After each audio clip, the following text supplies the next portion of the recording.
السلام علیکم، اعوذ باللہ من الشیطان الرجیم، بسم اللہ الرحمن الرحیم۔ میں ہوں آپ کی دوست، آپ کی ساتھی سعدیہ۔ چائے پیتے ہوئے، چائے کی بڑی شدید طلب ہو رہی تھی اور میں نے کہا آپ لوگوں کے ساتھ چائے بھی پی لیتی ہوں، کچھ وظائف بھی شیئر کر لیتی ہوں۔ اس کے ساتھ ساتھ ہمارے یہ چکن کے سموسے بہت مزے کے ہوتے ہیں، تو میں اکثر شام کو چائے کے ساتھ یہ سموسے کھا لیتی ہوں کہ میں صبح ناشتے کے بعد رات کا کھانا ہی کھاتی ہوں، دوپہر کو کچھ نہیں کھاتی، تو اس لیے یہ چھوٹی چھوٹی سموسیاں بڑی مزے کی لگتی ہیں چائے کے ساتھ۔ تو بس چائے کا ایک گھونٹ پی کے آپ سے شیئر کرنے لگی ہوں۔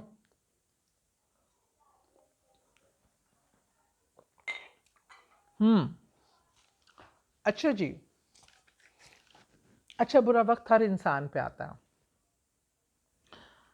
کیونکہ انسان کو دنیا میں ایک امتحان کے لیے بھیجا گیا،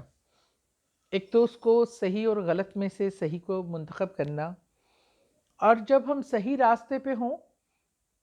تب بھی آپ کو زندگی میں بہت مشکلات آتی ہیں۔ آپ پیغمبروں کی، اولیاء ولیوں کی آپ زندگی دیکھیں، صحابہ اکرام کی، تو کسی کی آسان زندگی نہیں تھی، کسی کی لگزوریس زندگی نہیں تھی کہ جنہوں نے آئے آرام کیا، عیش کیا، محلوں میں رہے۔ ہر ایک نے اسٹرگل کی، ہر ایک نے مشکل وقت گزارا اور بہت سی مشکلات سہیں، بلکہ جتنا بڑا درجہ اتنی زیادہ مشکلات۔ اس لیے مشکلات کا زندگی میں آنا یہ بالکل ہی کوئی پریشانی کی بات نہیں ہے کہ اللہ نہ کرے کہ ہائی پتہ نہیں کیوں آ گئے، ہم کوئی گناہ گار ہو گئے ہیں، ہم کوئی بہت ہی برے ہیں، یا اللہ تعالیٰ ہمیں ناپسند فرماتے ہیں۔ ایسی بات نہیں۔ اور یہاں تک کہا جاتا ہے کہ جس مسلمان پہ 40 دن کوئی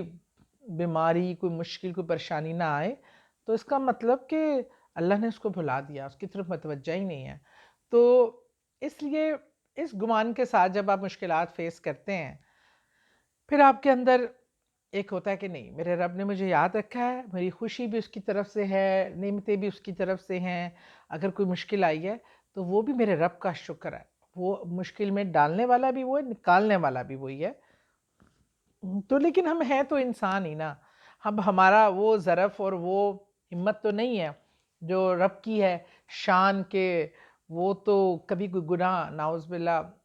رب کی ذات تو نہیں کر سکتی، ہے تو ہم انسان ہی، ہم گناہ کرنے سے باز نہیں آتے، ہم اس کی راہ سے بار بار بھٹک جاتے ہیں، وہ بار بار کھینچ کے واپس لاتا ہے، بار بار ہم توبہ کرتے ہیں، بار بار پھر ہم سے غلطیاں سردست ہو جاتی ہیں اور ہم اپنے نفس کے ہاتھوں کمزور پڑ جاتے ہیں، تو پھر ہمیں، لیکن اللہ کی شان دیکھو، جہاں ہمیں کمزور پیدا کیا، جہاں ہم اپنے نفس کے آگے کمزور پڑ جاتے ہیں،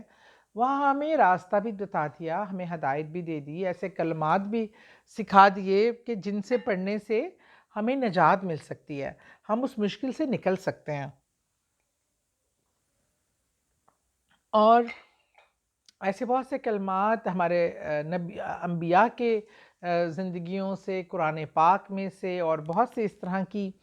عملیات بتا دیے کہ جس سے ہم اپنی زندگی کو بہتر کر سکتے ہیں۔ تو آج جو میں آپ کو وظیفہ بتانے جا رہی ہوں، وہ وظیفہ یہی ہے کہ آپ پر اگر سخت سے سخت حالات ہوں، مشکل ترین زندگی کے مسائل میں آپ مبتلا ہیں،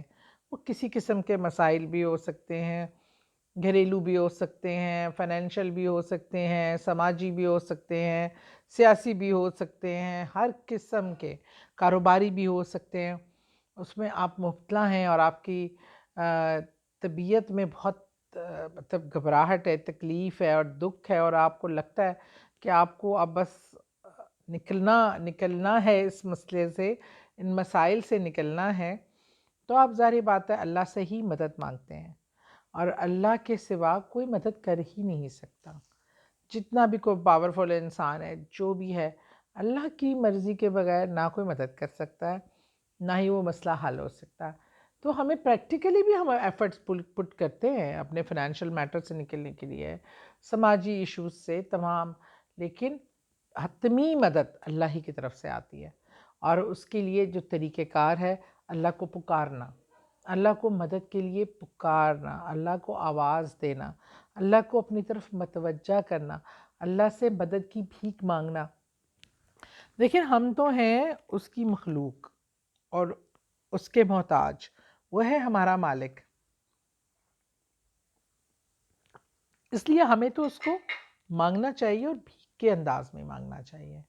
کیونکہ وہ اس قابل ہے کہ اس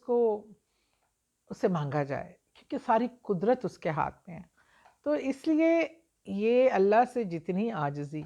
انکساری اور محبت سے آپ مانگتے ہیں اتنے ہی بہترین نتائج ملتے ہیں۔ اچھا، ہم بہت سے لوگوں کو میں وظائف بتاتی ہوں، یہ بہت سے لوگ وظائف پہ عمل کرتے ہیں، کچھ کہتے ہیں کہ بہت فوری رزلٹ آتا ہے، کچھ کہتے ہیں آتا ہی نہیں ہے، کچھ دو تین مقصد ہوتے ہیں۔ کبھی آپ کی فوری دعا پوری ہو جاتی ہے، دعا تو کوئی ریجیکٹ نہیں ہوتی ہے، لیکن جو نہ پوری ہو اللہ اس سے آپ کو بہتر متبادل عطا فرما دیتا ہے، کیونکہ ہم نہیں جانتے اپنی محدود عقل اور ویژن کی وجہ سے کہ آیا وہ ہمارے لیے ٹھیک بھی ہے کہ نہیں، اور دوسرا اللہ تعالیٰ نے کبھی ہمارے لیے اس سے بھی بہتر چیز سوچی ہوتی ہے۔ تو یہ ایک اللہ کا نظام ہے، اس کو ہمیں سمجھ لینا چاہیے، مان لینا چاہیے اور اللہ کی رضا پہ راضی رہنا چاہیے۔ بہرحال مانگنے کا ہمارا حق ہے، پیار سے، لاڈ سے، اپنے حق جتا کے، یہ تو ہم بینگا اس کی مخلوق ہے، اس کے علاوہ مانگے کدھر، جائیں کدھر؟ تو اس لیے بہت ہی پیارا وظیفہ ہے، یہ میرے دل کے بہت ہی قریب ہے، اور میں نے کبھی اس کو رائے گا ناؤز باللہ ہوتا ہی نہیں ویسے تو، مطلب ایسے نہیں دیکھا کہ مجھے اس وظیفے کا جواب نہ آیا ہو یا اس دعا کا جواب نہ آیا ہو، اور جنہوں نے بھی پڑھا لکھا کہا ان کو اللہ نے اس مسئلے کا حل یا اس سے بہتر نعم البدل ضرور عطا فرمایا ہے۔ یہ ہوتا ہے کہ آپ کس یقین سے، کس پیار سے، کس عقیدت سے آپ پڑھ رہے ہیں، آپ پڑھتے بھی ہیں لیکن اگر آپ کا ایمان نہیں ہے تو وہی بتایا نا، ایمان کی کمی کسی عالم کو ڈبو بھی سکتی ہے اور ایک سادے دیہاتی کو پانی پہ چلانے کی طاقت بھی دے سکتی ہے۔ تو یہ صرف ایمان اور یقین پہ منحصر ہوتا ہے کہ آپ اپنے اللہ سے کس ایمان اور محبت اور پیار سے۔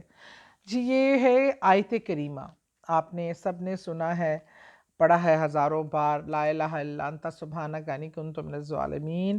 حضرت یونس علیہ السلام کی یہ دعا ہے، جو جب آپ مچھلی کے پیٹ میں چلے گئے تھے تو آپ نے اللہ کو پکارا، فرشتوں کے کان میں یہ آواز پڑی، انہوں نے اللہ کو، تو ظاہری بات ہے علم تھا ہی کہ اللہ یہ دعا کتنی پیاری ہے، کہتا ہے کہ لا الہ الا انت، تم تو واحد ہے،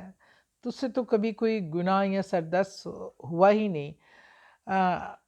تمہاری تو ساری تعریف اللہ کے لیے ہے، اور میں گناہ گار ہوں، میں انسان ہوں، تیرا لاغر بندہ ہوں، مجھ سے تو گناہ ہوتے ہیں، بار بار ہوتے ہیں، اور تو ہے جو ہر بار سنتا ہے اور معاف کرنے والا ہے، تو میری یہ فریاد سن لے۔ پھر کمال ہوتا ہے کہ حضرت یونس علیہ السلام مچھلی کے پیٹ سے زندہ نکال دیے جاتے ہیں، اور انہیں یہ کہا جاتا ہے کہ اگر وہ یہ شاید یہ دعا، ایسی دعا انہوں نے مانگی جو ریجیکٹ نہیں ہو سکی، اگر ایسی دعا یہ ولی نہ مانگتے تو شاید آخرت میں ہی اس کے مچھلی کے پیٹ سے نکلتے۔ لیکن آپ کو میں ایک بات بتاؤں، جو صحابہ اکرام کی احادیث دیکھیے، احادیث سے ثابت ہوتا ہے کہ رسول کریم صلی اللہ علیہ وسلم خود بھی مشکل وقت میں ہمیشہ آیت کریمہ کا ورد کرتے تھے، پڑھتے تھے، آپ خود بھی اس دعا کو بہت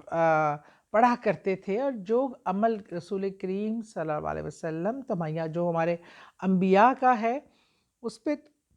تو کوئی کویسچن ہی نہیں ہے، وہ انبیاء ہمیں بہترین چیز سکھاتے اور پڑھاتے اور عمل اس پہ کرواتے ہیں۔ تو آیت کریمہ کو پڑھنے کا طریقہ میں بتا دیتی ہوں، یہ آپ نے 7 دن آپ نے کرنا ہے، اپنے کسی بھی مشکل کو سوچ کے مد نظر رکھتے ہوئے اس کی نیت کر کے اول و آخر درود پاک، اور اس کے لیے بہترین ٹائم نماز فجر کا ہے یا نماز عشاء کا ہے، یہ دونوں کے بعد آپ کو تھوڑی فراغت ہوتی ہے، دنیا داری کے کاموں میں آپ اتنے مصروف نہیں ہوتے، کیونکہ اس کے لیے توجہ، دھیان اور عقیدت تینوں بہت اہمیت کے حامل ہیں۔ آپ نے بہت متوجہ ہو کے اس کو آپ ویسے تو اگر کوئی اللہ نہ کرے بڑا مسئلہ آئے تو ہم لوگ اجتماعی طور پہ بھی 1.25 بار اکثر آیت کریمہ پڑھ لیتے ہیں، فیملی پہ کوئی ایسا میٹر آ جائے یہ وہ، لیکن آپ انڈیویجولی جو ہے آپ آرام سے اس کو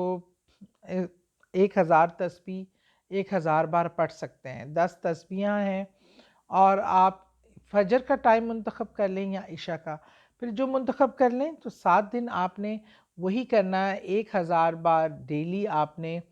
پڑھنا ہے، اور یہ نیت کر کے کہ اللہ میرا یہ مسئلہ دور کر دے، میری یہ پرابلم دور کر دے، تو آپ اس کے بعد دیکھیں گے میرے اللہ ویسے بھی سنتا ہے،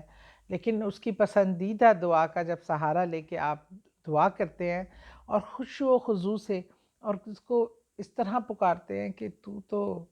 بے عیب ہے، سب تعریفیں تیرے لیے ہیں، میں ہوں عیب دار، میں ہوں انسان جو گناہوں میں بار بار بھٹک جاتا ہے، میرے مولا مجھ پہ اپنا خاص کرم کرتے،